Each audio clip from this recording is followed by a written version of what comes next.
that song I played for you a moment ago that I kind of just let go, I'm going to pull from that. I'm going to flip some lyrics around. So the lyrics originally were, help me become what you need, meet me in the middle or somewhere in between.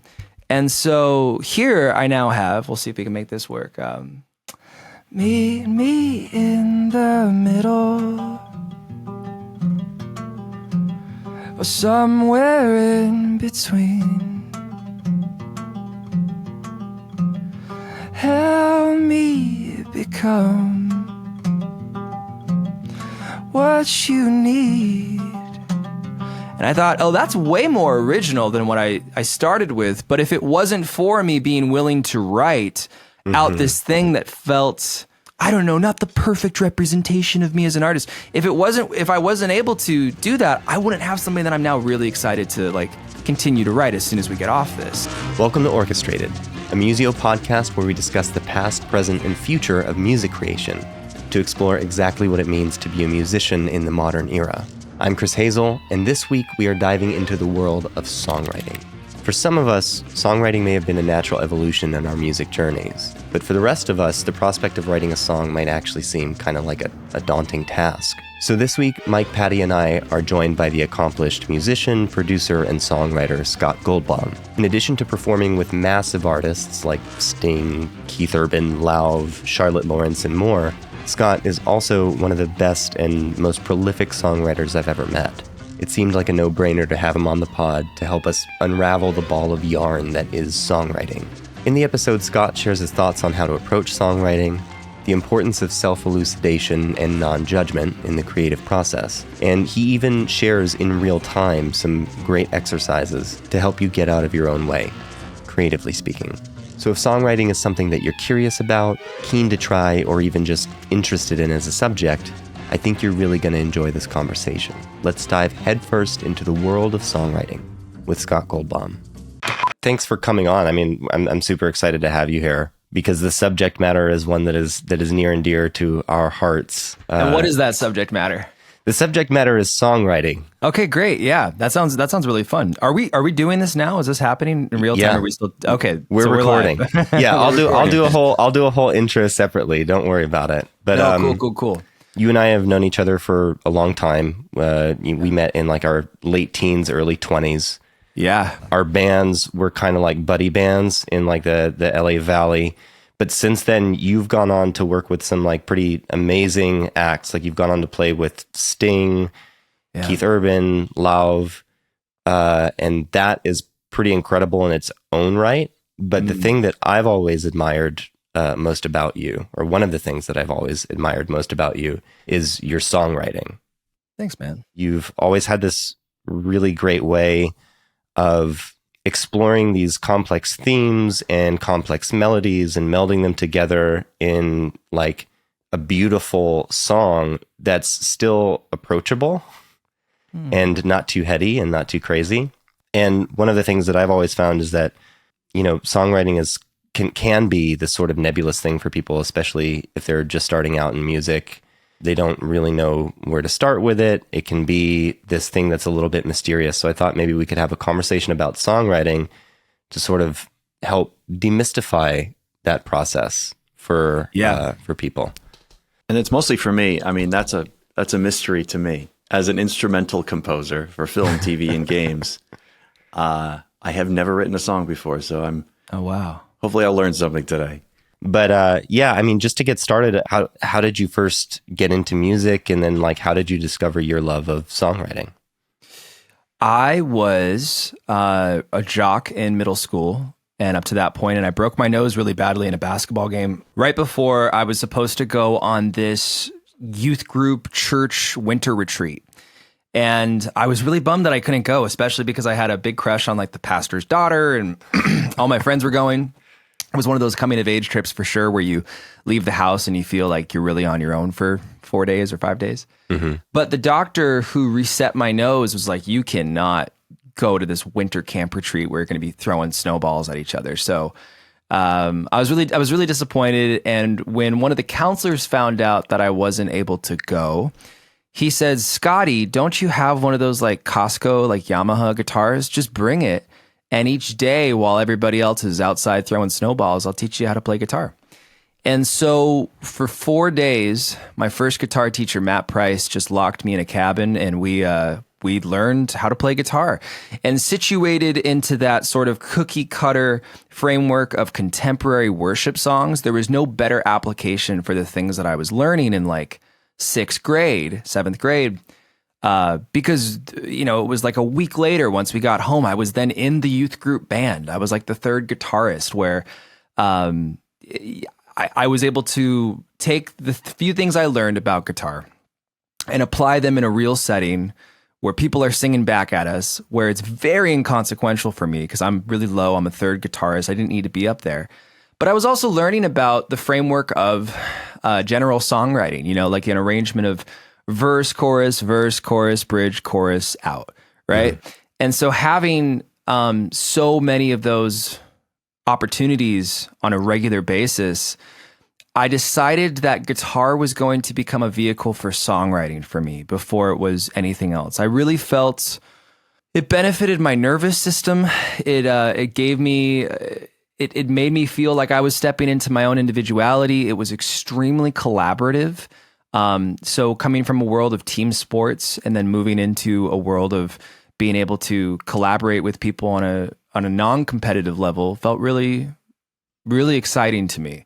As a kid, I remember thinking I didn't care about whether it was football, baseball, basketball. I didn't care about my team winning or losing. I only cared about not losing it for the team. Mm-hmm. And so in a space like this as a kid, just trying to remember it 30 years later, however long ago it was, it was great. I came to really love it. And when I started playing guitar and songwriting, I was writing silly songs. My best friend at the time was Spencer Sharp, and his older brother, Aaron Sharp, was in a band that has since blown up too. They've got a big single called My Type. In fact, forgive me. Saint Motel, of course. So Saint Motel, a massive band. I think they're signed to like Elektra, but he was another one of my guitar teachers along the way, Aaron Sharp, and they had a dog named Duchess, and like we all do with each one of our pets, we tend to assign our pets like 40 names, and so in addition to calling them Duchess, eventually they called that dog Skeeter, and the way that it got to Skeeter was that they had a rat named Skeeter. Mm-hmm. Duchess ate the rat, so they called her Skeeter Eater. And then eventually it just got abbreviated to Skeeter. And they wrote a song about Skeeter, and the lyrics were just like funny chords. And instead of words, they were just sounds, like imitating the way they speak to the dog. And it was such an escape for me. I was like, all I want to do is write funny songs. And so for a long time, it was just writing silly songs.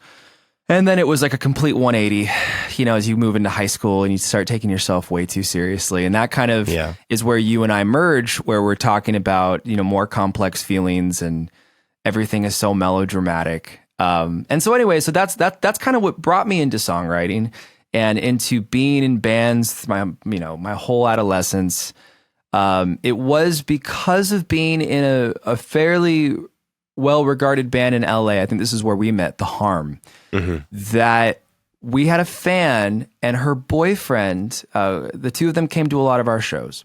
When the band broke up and I was doing a bunch of solo stuff, leaning into acoustic guitar, John Butler style, Andy McKee style, fingerstyle stuff, I had posted a video of one of my original tunes called Forest Home.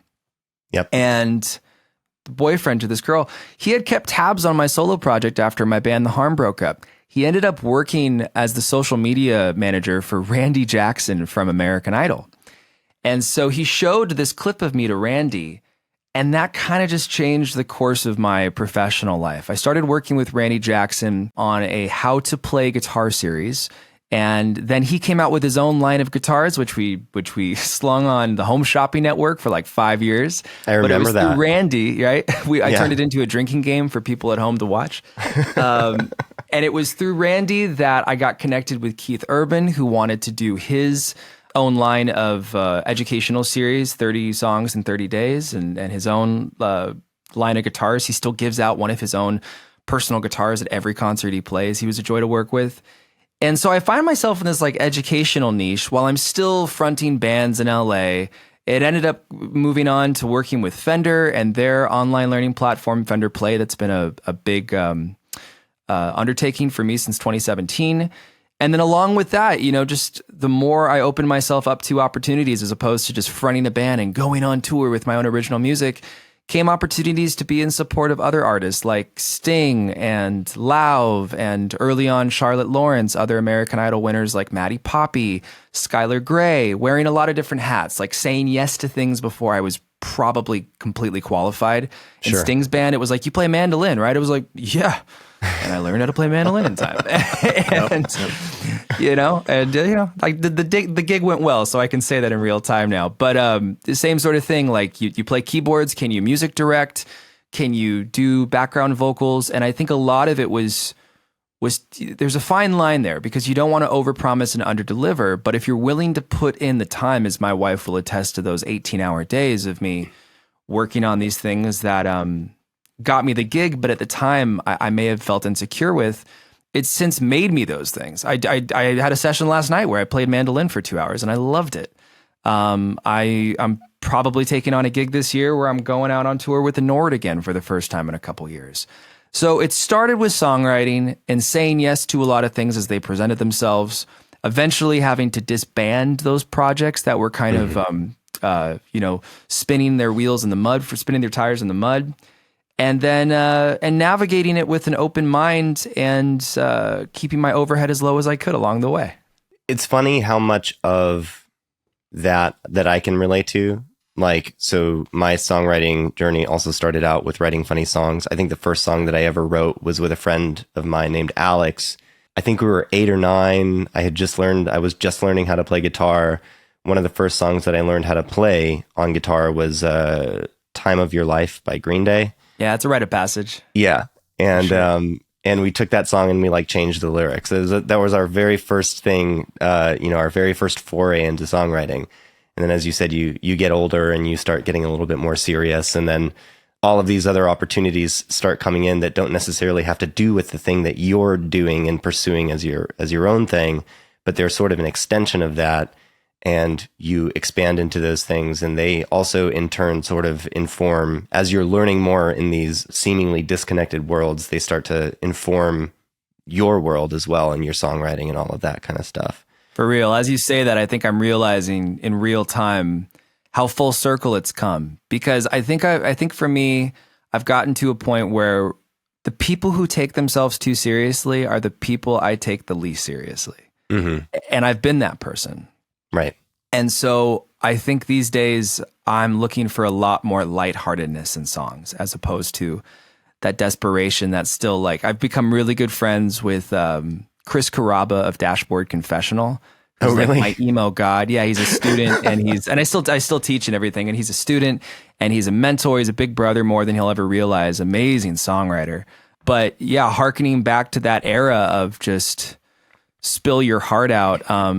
Because he's a great songwriter. He has a great balance. But I think a lot of people who are like watered down versions of those pillars in the songwriting community, they're imitating a little too much. Sure.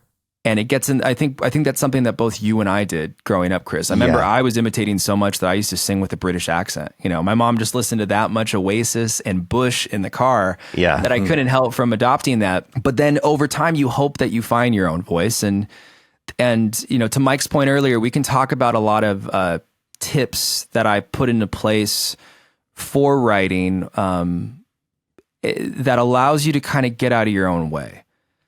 Stream of consciousness and stuff like that. Yeah, I definitely want to explore those. That's actually, that specific point is a question that I have on here. But before we even get into that stuff, you're playing in the church band, you're starting to explore songwriting, you're writing these funny songs. What was it like for you as you were starting to write songs? Like as you were starting to take yourself more seriously, did you feel like you were a natural at it? Was it a big learning process? And then do you remember also the first time you ever wrote a song and you sat back and you said, hey, that's actually pretty good? I don't know. I was so young that ego was so forefront that I was kind of just looking in two places. Externally, I'm looking at my friends and my parents for gratification, validation. And I took a lot of that to heart, to the extent where I remember friends would be like, man, you're a great guitarist, great songwriter, but when you sing, it sounds like you have cancer. And I remember as a result of that, as a kid, I heard that like in sixth grade, I got a different vocalist nearly immediately, where I was still writing all the words and getting our buddy Andy Frasco to sing in the band, our first band, Self-Made. And I bring him up because he's gone on to be a huge success. He's got a show at the Fauna this Friday in LA. But yeah, I think for me, you know, there was enough darkness when I was a kid, you know, stuff that I was witnessing, that the melodramatic stuff actually came from a very authentic place. Mm-hmm. And so the second place I was looking was, again, whether I knew it or not at that point, was definitely my nervous system. And so when I would write a song, I would take those things really seriously as a kid. Yeah. And I remember I would like be in bands with like other dudes from the San Fernando Valley, and they'd be like, Jesus, Scott, like, why are you talking about like life's okay over here on the West Valley. Like, you don't have to bring us down so much. And I remember I really tried, you know, I came from a place of earnestness, but I had to make it a little bit more lighthearted, because sometimes I think when you dig too deep into the darkness, it's like, just let the darkness be dark. You don't need to shine any more darkness on it. And so I think for me, it was like the validation was coming from people in my life as a kid, because my ego was all about it. You know, before I knew what an ego was, with the funny songs and the cover songs, you know, singing those Wonderwall and Everlong and Time of Your Life classics. And then when it came to writing more serious songs, I can remember the names of the songs. In fact, I bet if I picked up a guitar, I could play songs that I wrote when I was like 14, 15 that were kind of deep. You know, I remember that one of the lyrics was like, taken by surprise and tossed beneath your will. I can't see inside. I know you can't wait till I'm screaming, you're leaving me behind. Things will change in time. Like all these things, like from my formative years, trying to express and make sense of the things that I was seeing and I was experiencing. And it was an amazing therapeutic outlet. So again, whereas with sports, which was such a huge part of my life, my goal was to just not lose it for people. Mm-hmm. The reason I did songwriting for a long time was to sustain my well-being. As I got older, I realized that songwriting can't, and I think the best songwriting doesn't, tend to come from a place of personal experience and needing to vent or needing to have a therapeutic release. I think it comes from the craft of songwriting. But I'm glad that route got me into the world of songwriting. So that's an interesting point. So one of the things that I've always noticed about you is that you're a very prolific songwriter as well. Like, you write a lot. To contrast that, I feel like my songwriting has always been, you know, like few and far between. It's like a moment of inspiration that strikes me when I'm not ready for it. And then if it's not there, it's not there, kind of thing. And I wonder if a lot of that has to do with writing from personal experience versus looking at songwriting as a craft.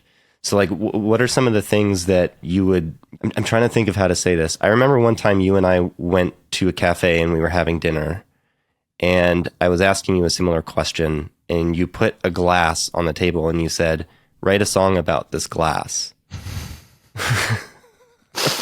This glass of water. That's so lame. I can't believe I did that. But that stuck with me. No, that's sweet. That's sweet. And I remember I was interviewing Butch Walker for a Fender thing a while ago, and he had a similar take. It's really helpful to get out. It's really helpful to go out on change your exposition, change your setting up. And he was on a subway, and he would see a guy, and he'd see the guy in the corner sitting down with his briefcase, and he'd start asking himself, where's he going? Mm-hmm. Where's he coming from? Is he late? What's in that briefcase?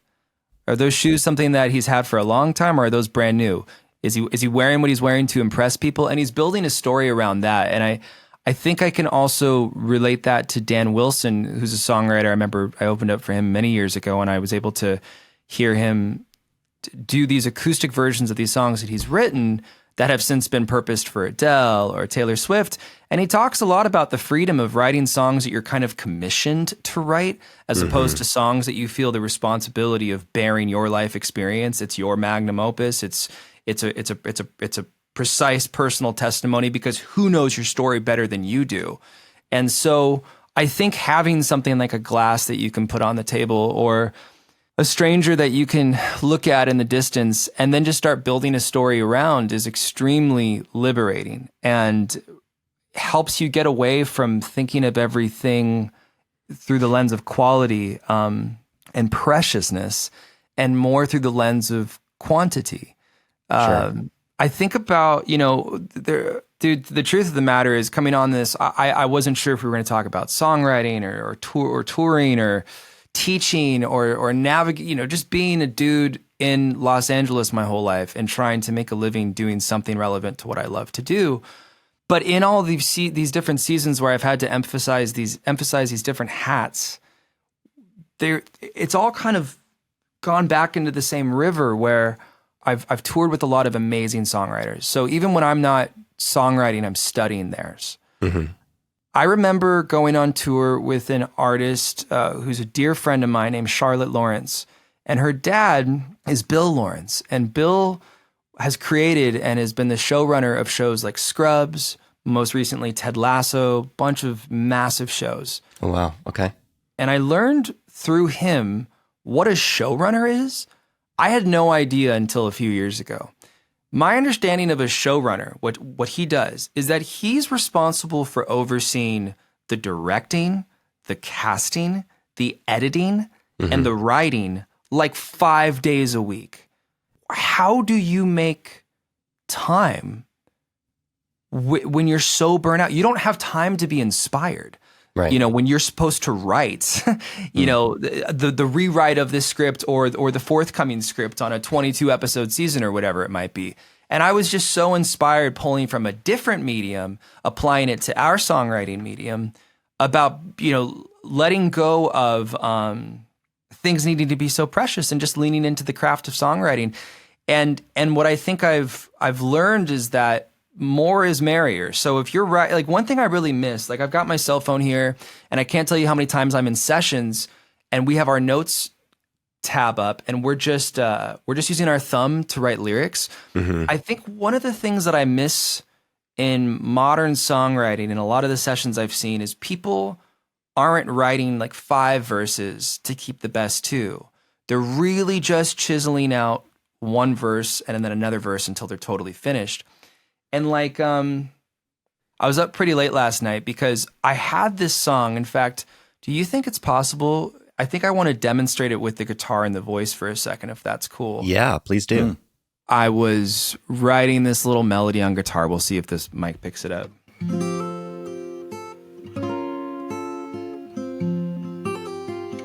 You can hear that all right? Yep.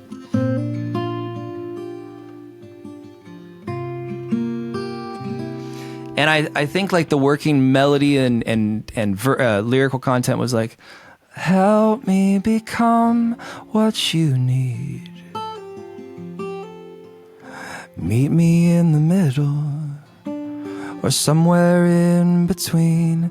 Cute, corny, like sweet. Kind of reminded me of Remember Me from Coco. Sure. And then last night, and so I kind of just let it go, but it's in one of my many tabs and voice memos and stuff like that. And the melody was sweet enough that I remembered it.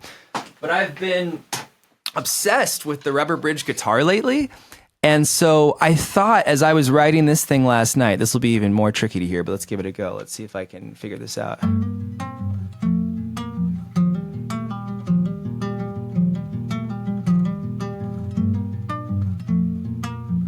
I was writing this cool line, and I was like, okay, I've been listening to a new record each day. It's been a fun resolution I've been having. We can talk more about that in a second. But I was listening to like a lot of Jose Gonzalez, and it reminded me of that sort of Heartbeats vibe. And I wanted something to fit in there. And I realized, okay, well, that song I played for you a moment ago that I kind of just let go, like it exists, but kind of in a frozen state. I'm going to pull from that. I'm going to flip some lyrics around. So the lyrics originally were, help me become what you need, meet me in the middle or somewhere in between. And so here I now have, we'll see if we can make this work. Meet me in the middle or somewhere in between. Help me become what you need.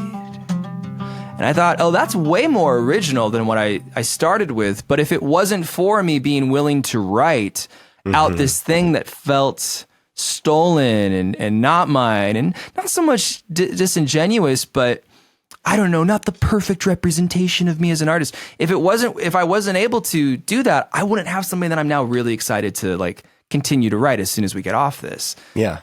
So I think more is more in that sense. And I think writing about a glass or a stranger or these little like random sports hydrating supplements I've got here that I should add to my water, I'll do that in real time.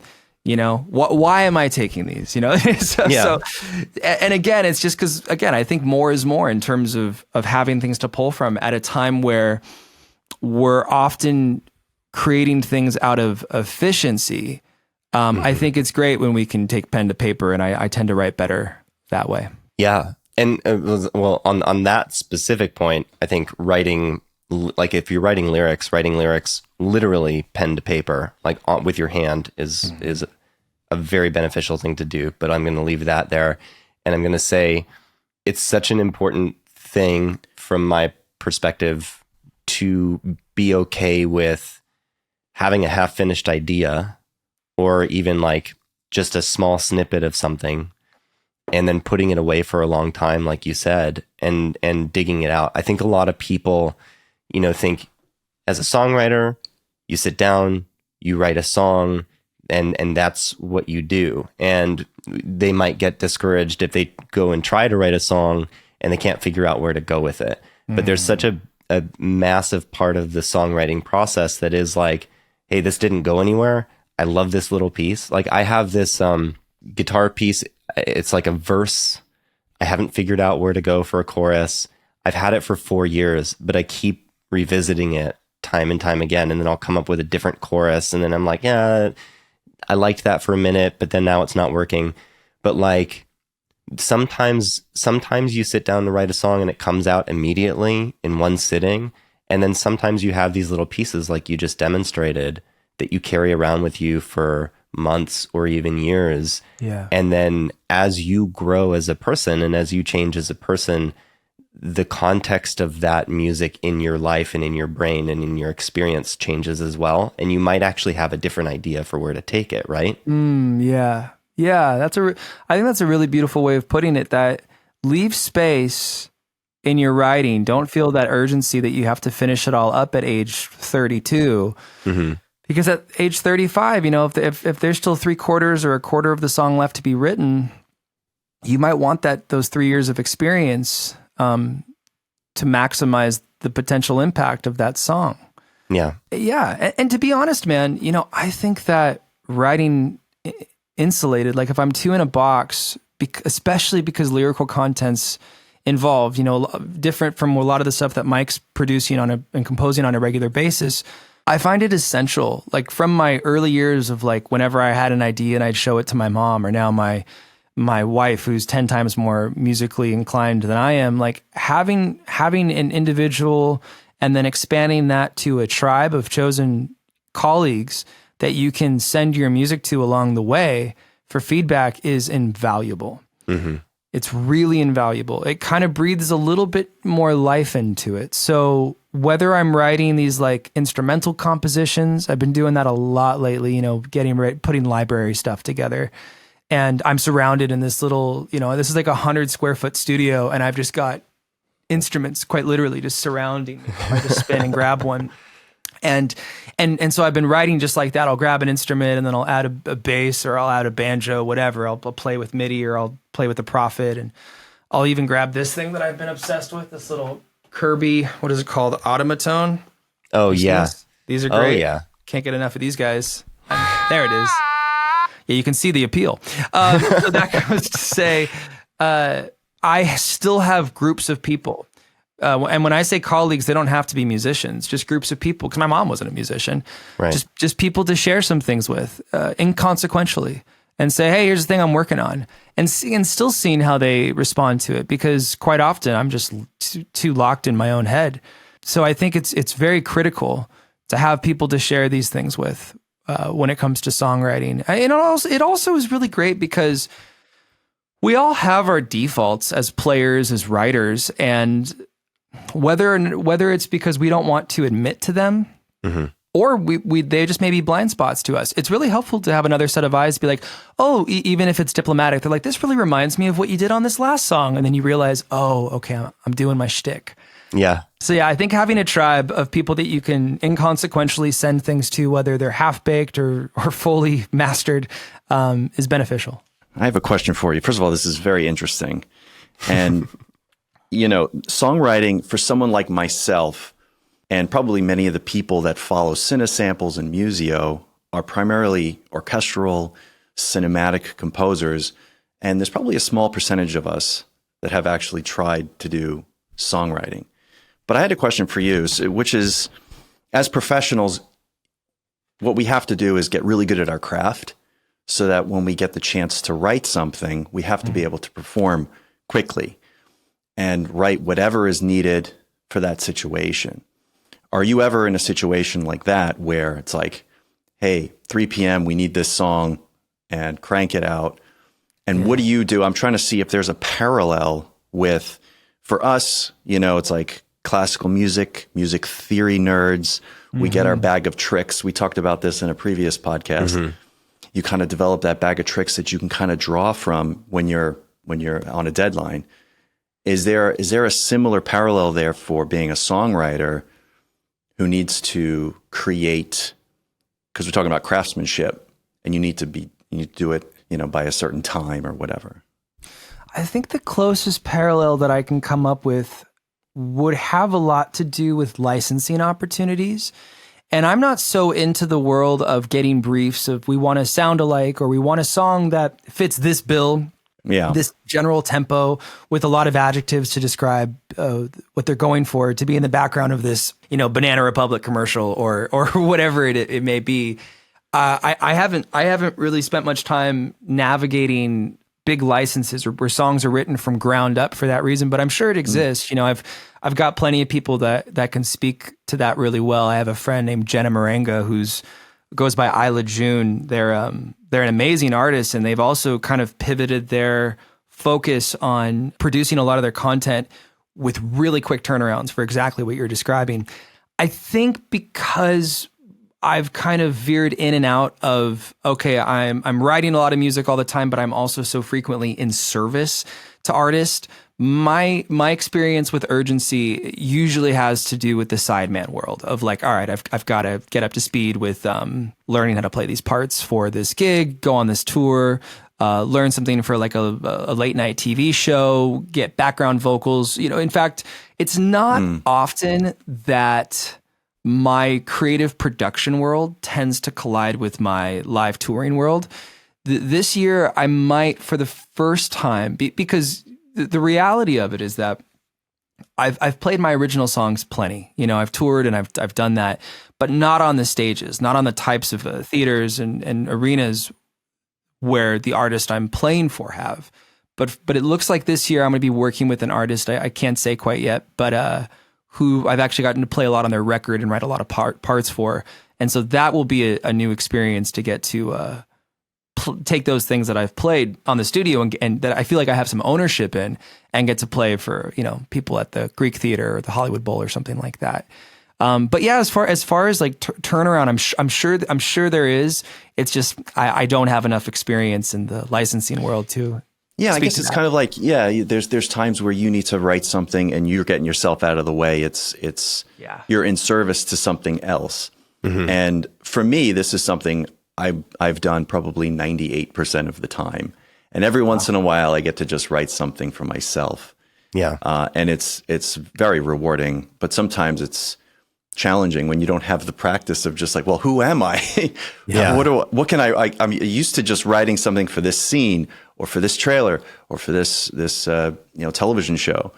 There is a part of it, Mike, where in terms of songwriting, I had this experience when I moved to Nashville. So there's like two parts of that, two parts of this. Balloons.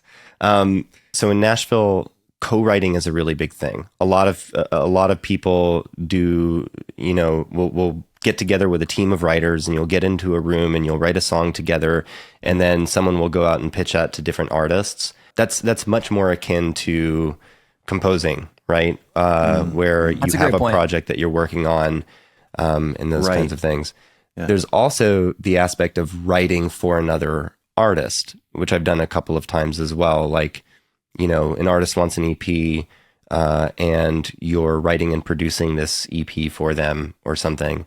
That's also a little bit more akin to it, because there is a little bit of a deadline. There is a little bit of a work aspect to it, but it's also slightly different because a lot of times you're working with that artist.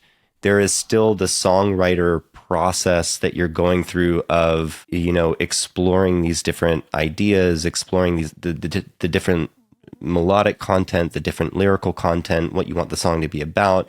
So it is a little work for hire feel, I guess. Yeah, for real. Scott, have you had any experiences in that, and what's that been like for you? Yeah, the way you do, and every room's different. The way that a lot of my colleagues tend to work when and I would connect with this approach, when we are working with an artist, where we're in a session and the artist is there, we're writing for them. Mm-hmm. It's kind of the opposite approach of taking that time and asking, how do I feel? And it's more about connecting with the artist and getting to know how they feel. Opening them up. A lot of songwriting sessions just start with conversations. And like anything else in this industry, it's relationships, right? So I don't know that you're often going to crack as much of a code with depth unless you have, when you're meeting somebody for the first time, as opposed to having a longstanding relationship with someone and being able to converse about what's going on in their lives and then melding the real with the craft. Mm-hmm. But again, I do think you nailed it on the head. That's probably a better example as opposed to like finishing a brief from your home studio to submit to like a Kohl's campaign or something like that. Yeah. But working, akin to that would be working with an artist, and you guys have blocked 3, maybe 6 hours, maybe a whole day to do something. But again, you're using muscles not for necessarily self-reflection as much as you are connecting and trying to, especially I'm 36. So I find myself in this like big brother role a lot when I'm in those rooms. Mm-hmm. When you're trying to pull things out of the artist themselves and then help shape that for them and connect with them in ways that are authentic, or be like, empower them by being like, I have no idea what that experience must be like, but what if we put it through this filter? What, goodness, like that, art is contrast. You're talking about something really dark. What if we actually made it like, what if we could like put a groove to this sorrow? Like, what if we could actually take something that's really sad and make it sound like a bop? That is when I think being able to pull from the craft is really helpful when you can't connect to something. But also, I think the more rich your life is outside of what you do for a living, the more of an ability you'll have to connect with all sorts of people you find yourself in a room with. The relationship between you and the artist that you're working with and writing for is similar to the relationship between the composer and the director. Oh, right? Yeah. Oh, so, so you're sitting down when you have a director and you're working on the film, you're trying to understand the message that they're trying to get across and learn about their vision for it, and then help support that. Maybe come in with some alternative ideas that might help tell that story through a different lens, like you said, Scott. You're there to make them look good. It sounds like your job is to convey their vision. It's almost like you're a chameleon in a way. You're in there. Yeah, I think so. Right, and that's where the craft comes in. And I think for sometimes you get brought in, and this is the case. I'm often brought in on things that because I'm like we all get somewhat labeled, and maybe this is true in the composer world. The stuff I do tends to not be grandiose or like really powerful or like rockin'. I tend to do a lot of like sweet, cinematic, layered, pretty, gentle type of productions, and so I can get brought in on a lot of ballads and stuff like that. But yeah, it's fun to switch gears when you find yourself in a room where people don't really have a label for you yet. So you're always ready to be a chameleon when the opportunity strikes. Here's a question that I get a lot from people, and I'm curious what your experience is with it. first of all, how do you tend to get an idea for a song? And then once you have an idea, how do you start it? Some songwriters start with, instrumentation. Some songwriters start with lyrics. Like, what is your process from ideation to starting to figure that out? Giving it a little bit of thought and being really honest with myself. I think lately it's been the music first. Mm-hmm. I think the music tends to help me find the affect. And because I'm often recycling material, I'm not just saying I'm sitting down to write a song. Sure. I'm sitting down to be with this moment of inspiration that for me often comes from a stringed instrument. And I'm going to take that moment into the world of existing creative output, like all these little lyrical ideas that I have. Having said that, if I'm just in the mood to write, period, whether or not I have an instrumental idea, it often is stream of consciousness. It's often free association where I will just write and it'll be nonsensical. Mm-hmm. But then there will be one little moment in there that I really like. Like we can try something in real time where it'll be silly and maybe I'll say something inappropriate because it's just the thoughts, the current of thoughts that are going through my head. But if you want to, we can try it in real time right now. Yeah, let's do it. Yeah. Okay, we're really reaching into the dark here, guys. Let's give it a shot. So I'm ready. If I were to say something like, the bark fell from the trees and the sparrows that weren't making time to visit Venice Beach Boulevard where the lemonade stands fell short of their daily income and the police officers pulled people over for selling lemonade without permits. But before you knew it, you had people coming together over the wrong things and leaving together over the right things. But in time, the sun went down and the apples fell far from the tree. Super Nintendo was turning into Nintendo 64 and 64 audio had no time left to spend on the moon descending from its crescent stage. And so you just come up with this nonsense, right? And every great, poet has 200 bad poems in her. And so you just turn the sync valve on. You just let it come out. And then you go back to it and you're like, all right, I don't know if I got anything from that, so I'll do another set. But let's just say for the sake of this medium of podcasting, we pull something from that first set. Mm-hmm. And you circle, you're like, what did I say about people leaving for the wrong reasons? What was that? Mm-hmm. People leaving for the wrong reasons? People leaving for the wrong reasons when they expected the sun, to still be out at 6:30 p.m. and it wasn't, okay, let's extract that and let's build a story around that. So all right, people leaving for the wrong reasons when they expected the suns to still be out. Did they go home disappointed, falling short of what they, just you start building something more tangible out of this nonsense. Right. And maybe the little bit from there that was inspiring that you think you can build an exposition, first verse out of isn't enough. So you do another set. And some people, I would never really, I don't typically do what I did just a moment ago where I'm doing it out loud. That's really tricky because you can't really document it that much. I'll typically write it with my hand or I'll do some typing and then I'll go back. But the more sets of that you do, I think the better off you are lyrically. And then, you go back to that instrument and you just start situating it into you might first want to vocalize it before you even put any chords to it. Where is this idea of, let's say, the sun set later than we knew, or the sun went down before we knew it. Okay, so we'll take that. The sun went down before we knew it. Let's go see where that might be on the fretboard. So I'll take a root note here. The sun. Okay, so I think D might be nice. The sun set down before we knew it. Strangers became friends in the dark.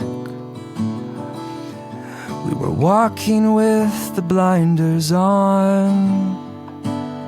So on and so forth. And you start building this idea, you do another set, you're like, all right, I think I'm going to situate it in D. That's kind of nice. What is this? Is this resonating with the affect? Or if I'm working with a pop star, maybe that's going to be something that's completely reinterpreted. Maybe I have to do it in a much higher register. It's a lot more like the sun set down before we knew it. So on and so forth. So yeah, that's kind of a process when you're running out of steam creatively by yourself or with others, you can always default to. I find it to be pretty That's helpful. great, because one of the things we've talked about, or I've heard from others, is you don't want to have a blank page for very long, right? No, And so no. You want to just like fill it with, even if it's total nonsense, because then at least you have something to work with. Like if you're doing in instrumental world, you would just literally just improvise. If you're a pianist, get it out there, see if there's 4 measures that sound like something that's cool. decent. And that's a good idea. The stream of consciousness definitely resonates. I think the most important thing, and I'm in my studio sweating right now, so I'm not in an optimal environment to demonstrate this as best as I wish I could, but I think that's good. I think that your listeners need to have as much non-judgment for their creative output as I just broke the ice with. Yeah. You can't be afraid of talking about silly things that give your insecurities away. You can't. They're there anyway. Just because they're documented doesn't say anything more or less about you. And so I think non-judgment is massive. If you can just allow yourself to not judge yourself and the silly things you're talking about, and it's important that you say it fast. I mean, again, you don't really do stream of consciousness verbally, you write it down, but it's important you write it fast, because the faster you write, the less time you have to judge it to begin with. And it takes time. The more that you do that, the more you exercise that muscle, the less pressure you'll feel. And I think it's valuable to feel that that ease and that lack of judgment in order to have a full page. Well, and I think that's a really interesting exercise too. I feel like the creative process for a lot of people, for me included, tends to be overly analyzed, extremely thought through, and you can get into this rut where you're judging the process before you even start it. Right? Yeah. It's like you have this idea and you're like, okay, I'm going to go, put this idea down, and then you go to do it, and then you start judging it in your brain beforehand, and then you just never put it down. So do you keep a journal of like just stream of consciousness thoughts? Yeah. I remember hearing this one piece of advice that was like, when you wake up in the morning, very first thing in that space in between being asleep and being awake, when you're still sort of like transitioning, that's a good place to do like 2 or 3 pages of stream of consciousness. Yeah. I find myself, if I wake up in the middle of the night with really vivid dreams, I have a journal by my bed and I'll write things out there, because that sets up some really interesting landscapes too. Kind of visiting that realm of your subconscious, and that kind of does the job of you going out on the subway and seeing a stranger. It kind of does the job for you. And I've heard great things about that exercise of doing it first thing in the morning, but I think that it being too rule-based gets in the way of that non-judgment feature. Because as soon as you don't do the rule-oriented method, you're going to start judging yourself from the get-go and feel like your creative output, however it is going to be, it's going to have its shortcoming because you didn't do it the way you were supposed to. Yeah. So I don't tend to do something too ritualistically. Even down to songwriting, I love to create, but that can be in a variety of mediums. Within music, it can be 90-second songs I put out on my social media channels of just, this is how I found myself, when you're on tour, you can advertise yourself on tour really easily, but when you're working on records, it's really hard because you can't leak what you're working on. And so I realized, and I had just had such a fun beginning of the year working on a lot of projects from home, and I wanted to keep doing that. I wanted to emphasize more time in the studio than on the road. So I thought, I'll start a project where I just grab an instrument, like I said earlier in the podcast, and just play an idea, record it with my iPhone in real time, add something else to it. It'll be 90 seconds or so. And I have found so much joy in that process. And it's also alleviated this pressure to keep writing material. So in the more traditional lyrical American songbook way. Yeah, it sounds like it's sort of like structuring your life around free creative expression rather than putting the expectation on yourself of, I need to do this. It actually kind of harkens back to what Tetra was talking about in his episode, which is you should set up the mechanisms in your life so that creativity is easy, that it's not a big lift, that you don't have to, either put pressure on yourself or do all of these things to be creative. It all flows into the same river too. I think that ease comes with thinking that it doesn't matter specifically how this creative output is purposed. Mm-hmm. You don't know how it'll end up being purposed. Maybe this is the thing that you come into that songwriting session with as an alternative for your artist, in the same way a composer has this little idea that came to them in the middle of the night with no particular commission or aim, but maybe it's something that Christopher Nolan's really going to be fascinated by, even though it has nothing to do with his script, Right. So I do think that the one thing I will say about structure, to reinforce your point, is that ease is great. I don't think any creative is happy when their creative flow gets compromised by technical things falling short. So it's funny because we're thinking about building a bigger studio. My wife, Molly, has one on the other end of the house, and I have this tiny one on this end of the house. We're thinking of building a big one, but a part of me feels like if I actually have to walk to get an instrument, that might slow down the ease of everything. Yeah. But it would invite more collaboration and having a bigger space. So I'm figuring that out. But I think finding a way to not overwhelm yourself is really great. Having ease as you work through the creative process is key. Yeah, and not having too much of an aim. And again, I'm just another dude with his own set of opinions. I'm not here to preach anything that will work for everybody else. It's just worked all right for me the last 20 some odd years I've been pursuing it. That's actually good advice too. It should come, if it's coming easy, it tends to just be better. Meaning, there's this idea you've heard of try hard. And I'm sure we've all done this where we are working really, really hard on 16 bars of music or something. Yeah. And we're trying to make it be something. Just but the foundation is wrong. It's really, we should just select all, delete. And just try something that comes a little bit more naturally and build on that. That's the time where I would say you take that piece that you've been working really hard on and kind of banging your head against the wall to make it work, and you put it in your back pocket, and then you move on to something else, and you carry that around with you for however long it takes. Yeah. Maybe you never touch it again, or maybe, at some point, months or years down the road, you're like, oh yeah, there's that, I'll go through my voice notes every 2 or 3 months, and I've got voice notes all the way back to 2016. Oh, wow. And I'll just start listening. I have them all organized. I went through a few months ago and organized them into song ideas or whatever. And I'll just start listening and I'll be like, holy shit, I completely forgot about that idea. That's pretty cool. Yeah.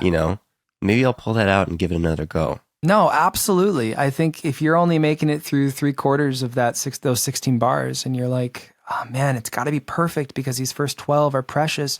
Mm-hmm. You can listen to yourself. And you, as you said, Chris, you can carry that in your back pocket. Or if you're finding yourself scrolling through voice notes from nearly a decade ago, first of all, I want to say it again, when you go back to it, do not judge yourself. Yeah. I think that there's a really important correlation between how much we judge other creatives and how much we judge ourselves.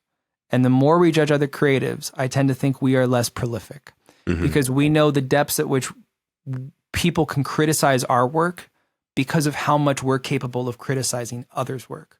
So when I started criticizing people's work much less, when I stopped, it's just such low-hanging fruit to talk about with another person, something you hate, you guys mutually don't like and think is garbage.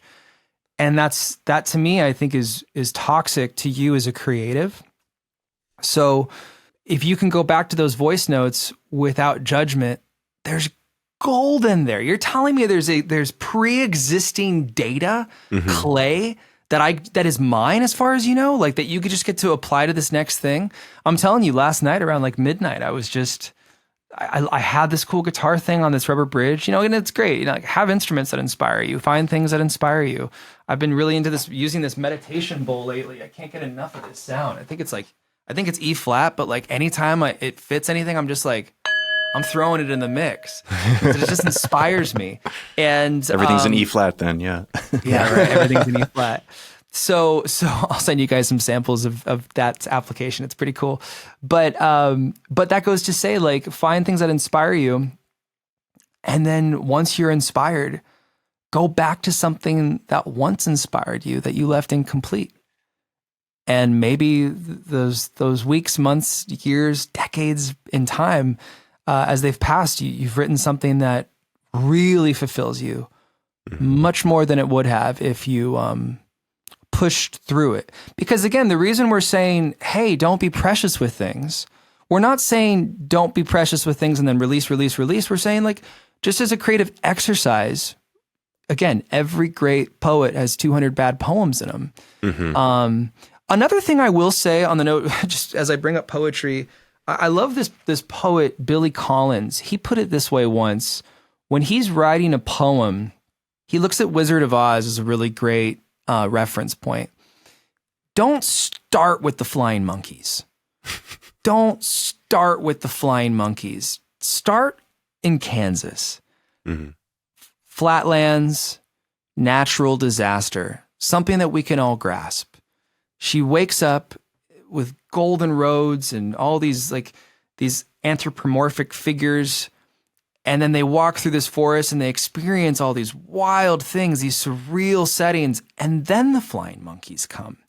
I think with lyrics, I do really like, in the storytelling side of things, starting with things that are much more down to earth before we get too heady. I used to not be that way because, of course, I didn't know what I was doing when I was a kid. But I think that that's why starting with a glass on the table has value to it. Right. Because before you know it, you can then be referencing angels or something like that. That makes sense. Yeah, start somewhere tangible. Yeah. That the listener can sort of grasp onto and be like, oh, I know what that's about. Totally. I think so. I think being able to fit yourself in there, because my favorite band is Radiohead. I love things that, Bon Iver. I love lyrics that leave you wondering. But even then, I think of like Tom York's lyric, like, when a leak becomes a lake. It's like that's even referencing something that's just, as a homeowner, something I think about, and somebody who loves nature, I think about. Like, don't leave your audience behind. Like, leave room for them to find themselves in there. Lately, there's been this conversation about Rick Rubin's take versus Jacob Collier's take on songwriting. And Rick Rubin's take is something to the effect, and I could be paraphrasing this horribly, but is consider your audience last. And then Jacob Collier's take is, no, I actually think it's a great exercise to consider your audience first. And I've had this conversation come up with a lot of times with friends and colleagues about, what do you think is best? Jacob Collier is a prodigy. He's one of the most brilliant, technical, visceral musicians that's working right now.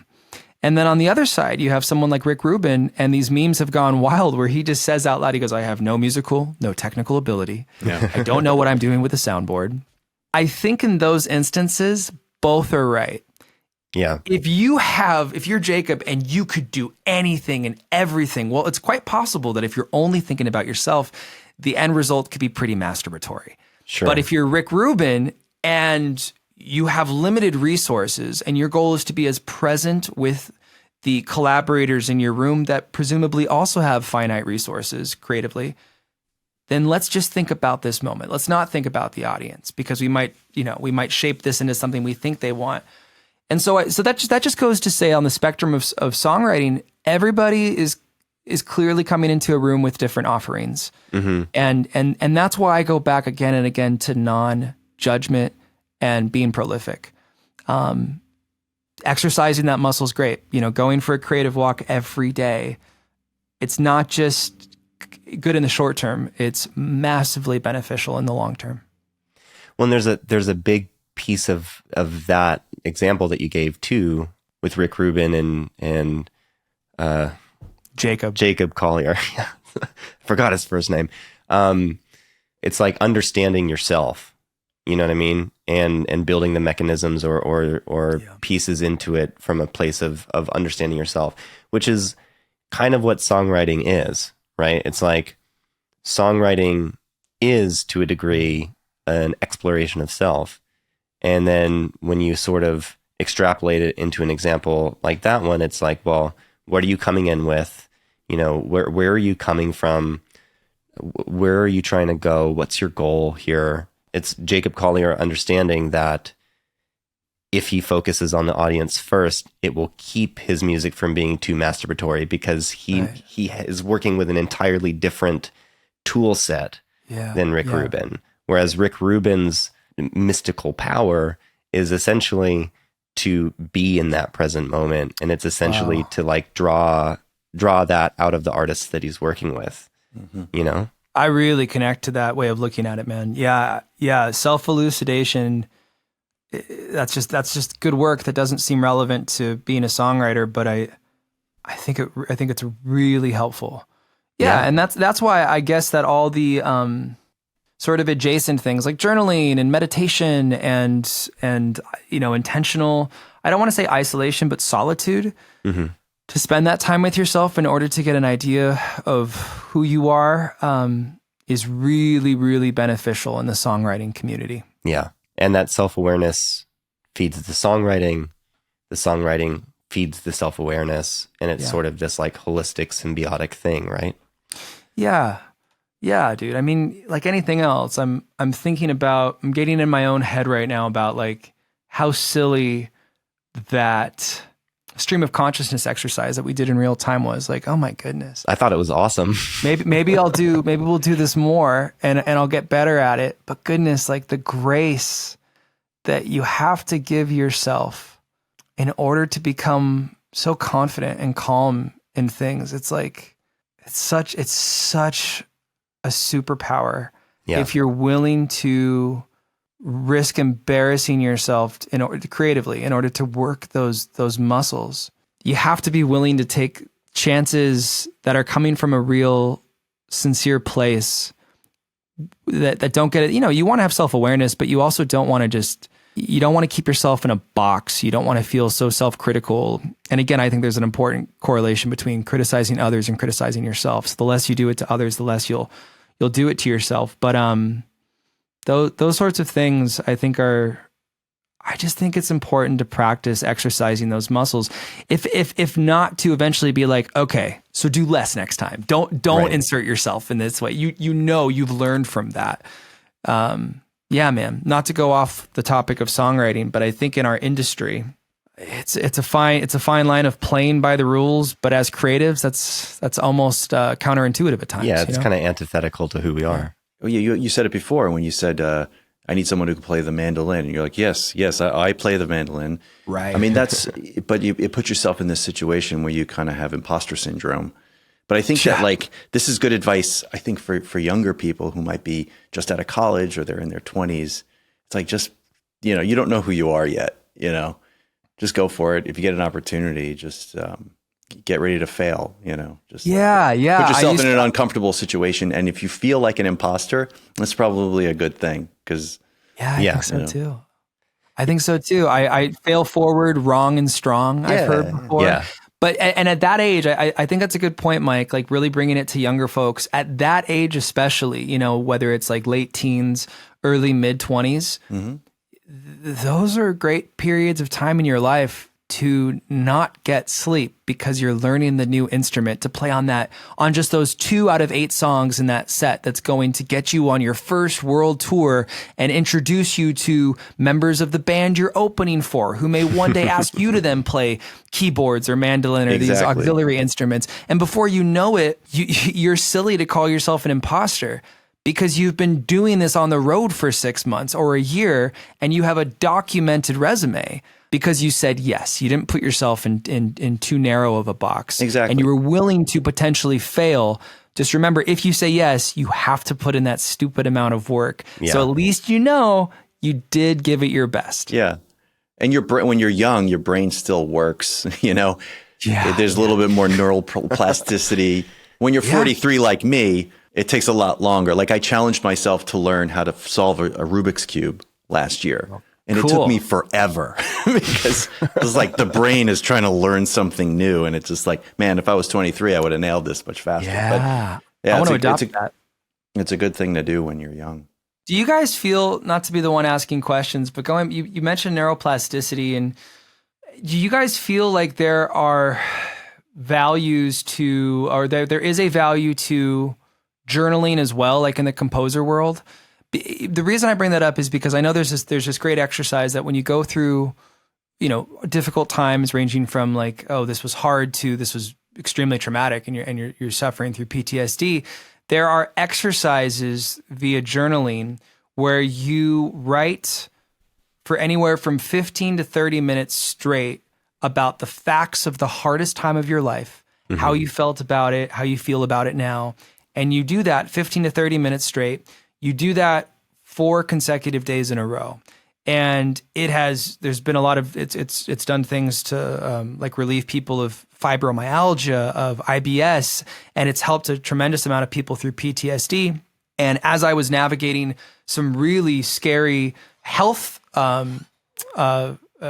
diagnoses last year, I was diagnosed with a heart arrhythmia that required 2 pretty intense procedures done on my heart. It was really beneficial for me to go through this journaling process, and very difficult. But when we talk about knowing yourself in order to be a better songwriter, I feel like I've gotten to face myself with all the tears and the unsettling feelings that come alongside it. And I feel more connected to myself now than I've ever been as a result of that process. Is there an application for that as a composer, especially when it's not so deadline based? Well, I would say there's an application for it as a human being for sure. I think Andrew Huberman, I don't know if you follow his podcast. He talks a lot about that's this. The one I'm referencing. Yeah, I think that's the episode. As a composer, because composers tend to be instrumentalists, I think it's good to just let yourself, hit the record button and just noodle, and just write stuff and try to do it every day. As for me, I mean, I try to go for walks every day and I leave long voice memos, just what's going on in my life. Sometimes they're prayerful. Sometimes it's just a meditative thing. Sometimes it's just like, hey, this is what I'm struggling with, or this is a success we had today, or this is what I'm grateful for. I try to do that every day. First, you got to focus on who you are as a human. And then I think it comes out in your creative work. Yeah.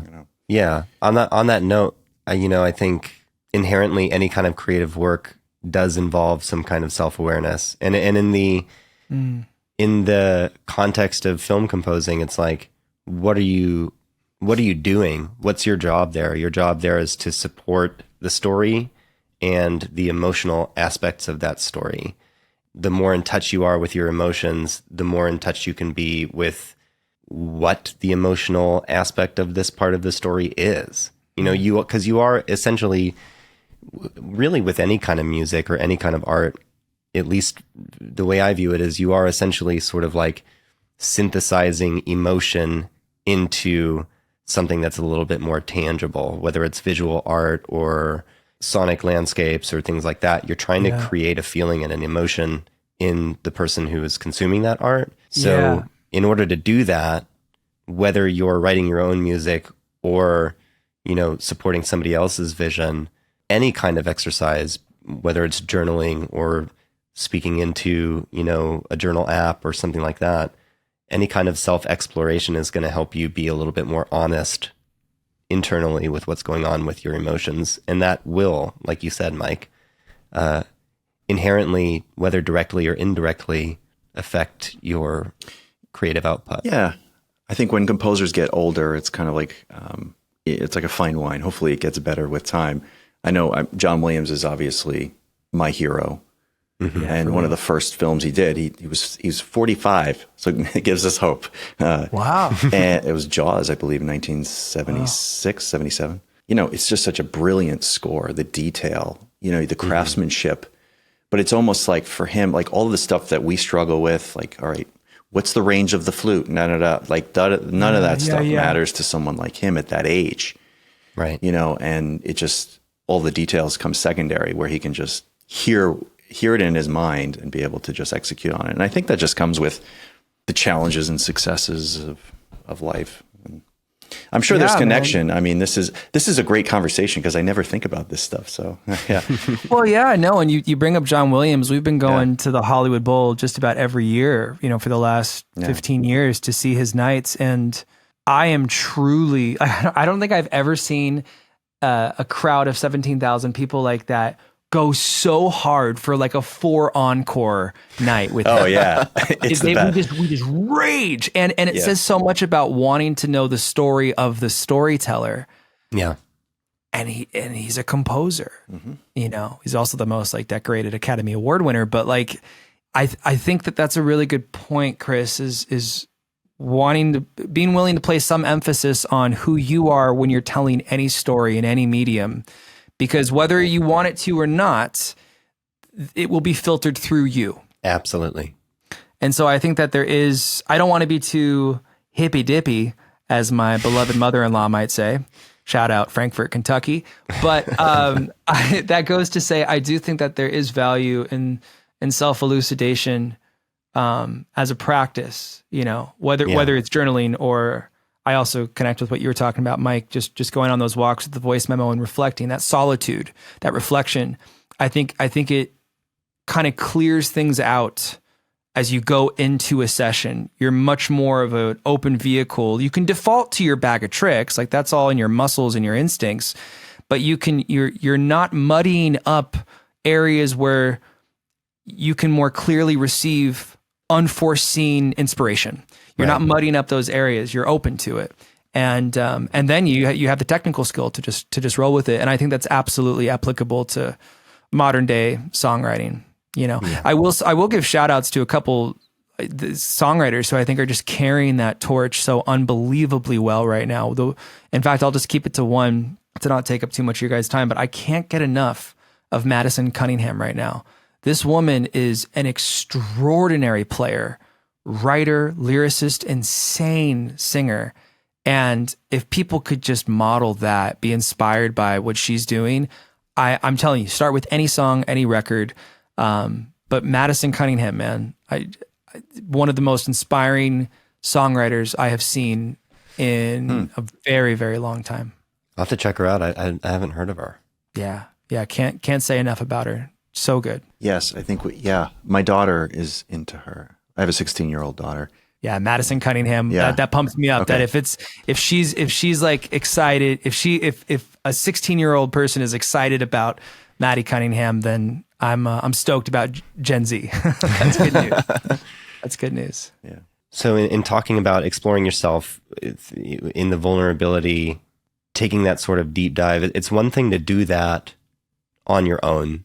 It's another thing to do it in the context of a band, right? Taking that dive into yourself, all of you kind of doing it together and expressing or exposing that type of vulnerability to other people. So what would you say, as somebody who's played in a lot of bands, written a lot of music with bands, and written a lot of music on your own, what is the difference between the two experiences, and do you prefer one over the other? I don't know. I'll try to do a good job answering that question, because it sounds like there's a lot of value to that question. I will be honest with you. It's going through a filter of something I've been struggling with recently, and it is the massive decline in bands. Yeah, same. It's so much more affordable to be an artist and make as much music as you can left to your own devices. And then if you blow up and get label touring support, you can put a band around you. And we're seeing that as a result of how difficult it is to make a living as a band. I don't, and this may be dating me, but there just aren't a lot of bands that are able to do that. Yeah. Even as I shout out Madison Cunningham, is like, I love what she does as a writer. I love her with her band. You know, I don't know to what extent they're equity members, as much as they're hired guns who put their heart into the music they equally believe in as she does. But, you know, going back to being a kid who started learning about songwriting through very basic, open the eyes of my heart, Lord songs, and then getting thrown into a world with people whose influences, like my now wife's, were like Alan Parsons Project and Toto and Queen, and then somebody else like my beloved friend and drummer Mike Musselman, who's all about like the Death Grips and Frank Zappa, and then someone else like Nick Chamian on bass, who was all about classic rock and funk. It goes back to being like, okay, if I can clearly admit to who I am relative to who these people are as far as creative influence is concerned, I'm going to realize that I have all these spots in my self, I guess, just to learn from these people. And man, I think when you're collaborating with people, there's a whole argument to be made about band leaders and this and that. But in my experience with original projects, I have been in bands with people who are not on the same creative page as me inherently, but we trust fall when we're in the rehearsal space. We trust fall on one another to say, maybe your way is best. What does it look like when I imitate it? And I think that may be one of the reasons, Chris, you were a fan of my bands coming up, because it ended up being kind of progressive sounding. And at the heart of it was still a guy who liked to write simple acoustic songs, but is now playing in 7/8 time and experimenting with pedals and letting the drummer just go haywire, So I think that if you're going to pursue a band creatively, which is something I would love to do just for the fun of it again, surround yourself with people you trust. And if you trust them enough, don't feel like you have to cling to who you are, because that gets in the way of who you might be as a result of their creative influence. Yeah. I've kind of been struggling with the same thing internally, right? The lack of bands, the sort of prevalence of a more isolated musical creative experience. But there's something that you just can't supplement for in the idea of collaborating with other people on the creative front. It's one thing to collaborate with other people if you have a song and you're bringing them in and you're saying, hey, you can add to this or pepper this in here. Right. But to write a song from scratch with other people and do exactly what you said, which is trust fall sort of into this experience together.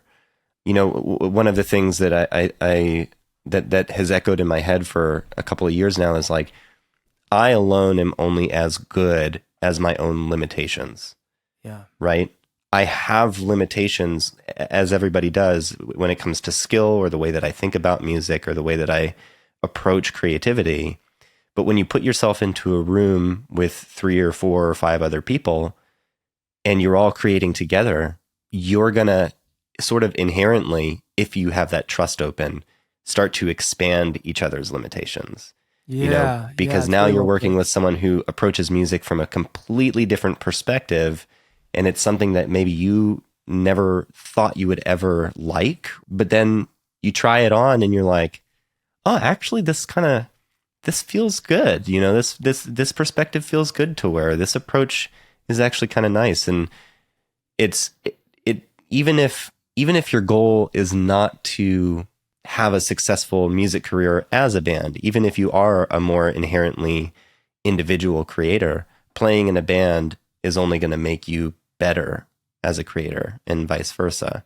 I think that what ends up happening when you're trying to make it more equitable for everybody is that the emphasis gets put on the instrumentation and having so if I want the drummer and the bassist and the violinist or whatever it may be, if I want the musicians in the band to feel as if they have equal stake in this eventual end product, this creative end product, then we're going to put emphasis on the instrumentation and we're going to focus on making something unique that leans into. I remember when I had this one song called Cusp, and the lyrics were definitely the last thing that we cared about. But the riff was something like this. It was 3, 4.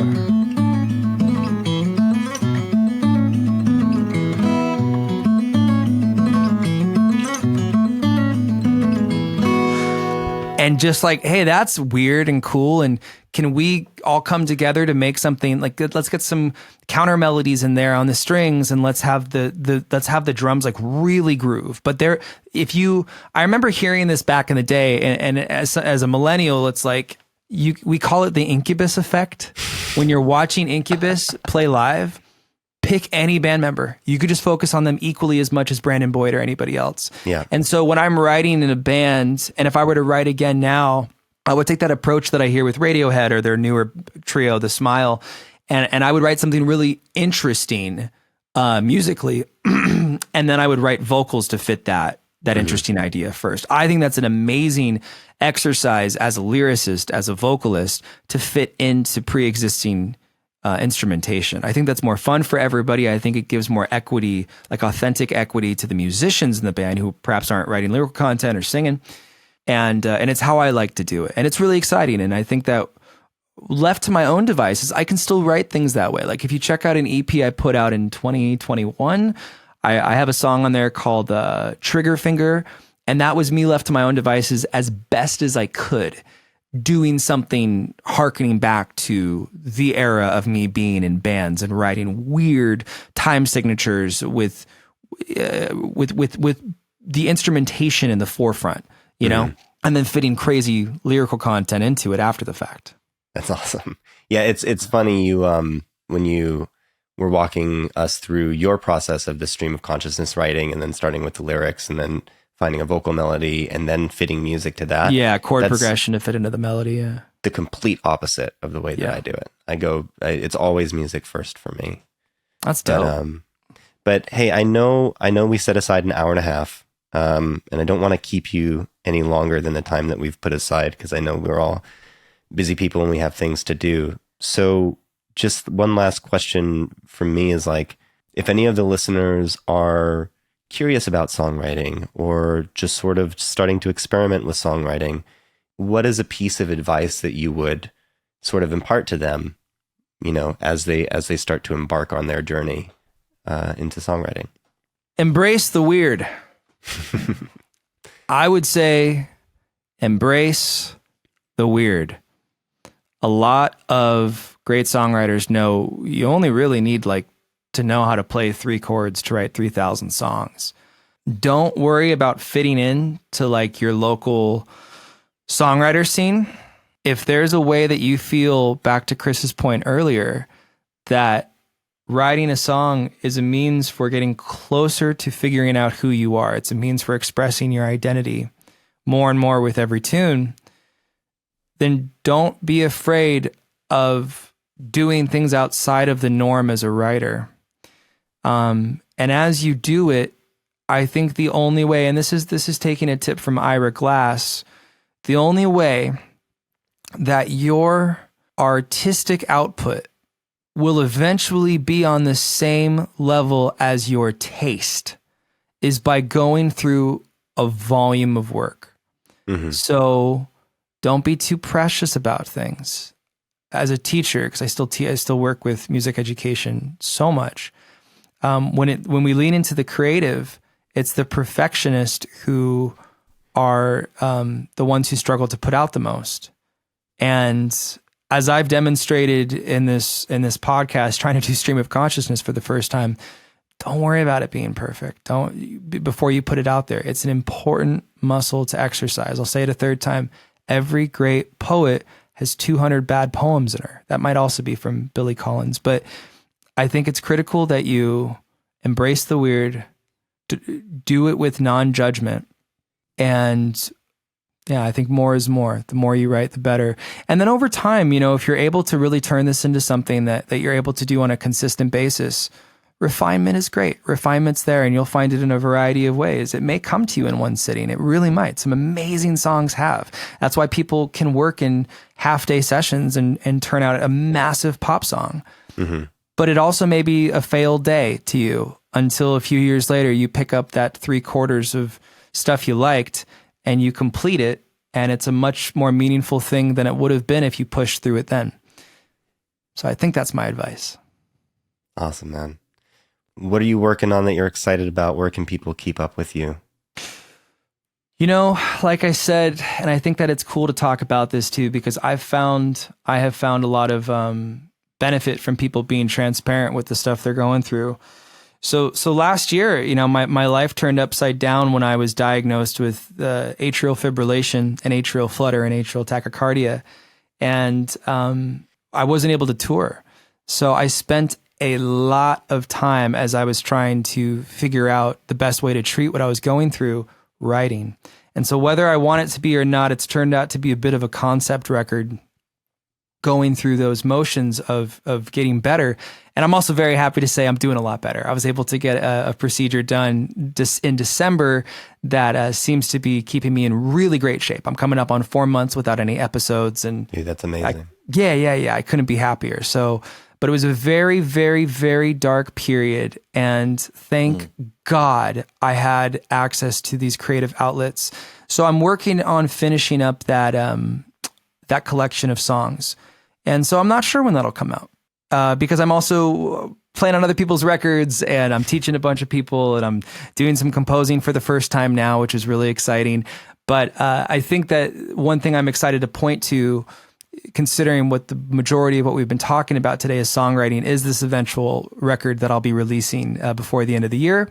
And in the meantime, you can check out my existing tunes just at my name, Scott Goldbaum, all my socials, on all the DSPs. And if you like some of the things we were talking about and you want to hear them in the context of the bands that Chris and I were referencing, you could check out bands of mine like Wise Cub, Forebear, and even you could probably find the band that I was in when Chris and I met when we were like teenagers called The Harm.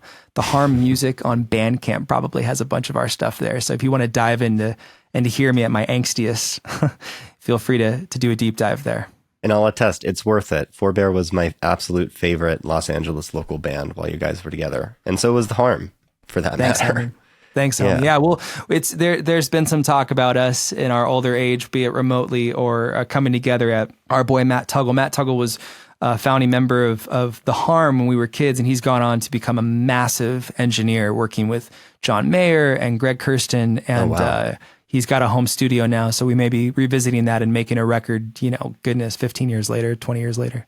Dude, I can't wait. That's going to be awesome. Thank you guys so much for having me on, by the way. I really love what you guys have been doing, listening to the previous podcast, and getting to be a part of it was such a delight. Dude, thank you for being here. Thanks for sharing your thoughts on songwriting. This is actually a really great conversation. Yeah, this was great, man. Scott. Great to meet you. You guys as well. Be well, dudes. Thanks so much. Thank you all for listening. And a special thanks to Scott for sharing his songwriting thoughts, tips, and tricks. And I highly recommend that you go check out his music. It really is incredibly beautifully crafted. Just go to his website, scottgoldbaum.com, or check out the show notes where we've included all of the links. Once again, if you like this conversation and you want to hear more like it, don't forget to rate and review the podcast. We really love being able to share these conversations with music creators like you, and every bit of feedback that we get helps us to continue doing that. You can find us on Instagram at Musio and on YouTube at musio.official. And if you're a music creator and you're looking for high-quality virtual instruments, just head over to musio.com to get literally thousands of them completely free for 30 days. Thank you again for listening. We really hope that this conversation was as valuable for you as it was for us. Now get out there and write some songs, or do some stream of consciousness journaling. And we'll catch you on the next one.